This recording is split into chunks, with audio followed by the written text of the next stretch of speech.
Ilang oras matapos i-anunsyo ni Pangulong Bongbong Marcos na ilalabas sa linggong ito ang arrest warrant laban kay Sara Diskaya para sa mga kasong graft at malversation, sumuko sa National Bureau of Investigation ang kontratista.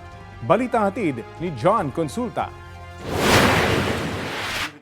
Inaasahan na rin nating lalabas ang warrant of arrest na ni Sara Diskaya itong linggong ito at hindi na rin magtatagal ang pag-aresto sa kanya. Kasunod ng anunsyong yan ni Pangulong Bongbong Marcos, voluntaryong sumuko sa headquarters ng NBI sa Pasay City ang kontraktor na si Sara Diskaya kasama ang kanyang abogado at kaanak.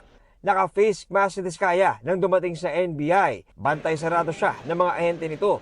Ayon sa source ng GMA Integrated News, nagpahiwatig ng pagsuko si Diskaya sa isang regional officer ng NBI na siya nag-facilitate ng kanyang pagsuko. Naharap sa kasong malversation of public funds at paglabag sa Anti-Graft and Corrupt Practices Act si Diskaya at siyam na iba pa dahil sa manumali-umanong flood control project sa Davao Occidental na nagkakahalaga ng halos 100 milyong piso. Proyekto ito ng St. Timothy Construction Corporation, isa sa mga kumpanya ng pamilya Diskaya. Nung una pa lang na lumabas itong isyong flood control project, sa unang mga meetings pa lang namin ng mga lawyers, napag-uusapan na itong mga ganyang strategy. Naniniwala naman siya sa legal processes dito, ano? Nadamay kasi siya rito kasi nga doon sa medyo nagkalito-lito ng sagot niya. Kasi sa sobrang pagod, pressure, puyat. Actually, itong project na to sa Digos, tapos na ito, hindi ito ghost project.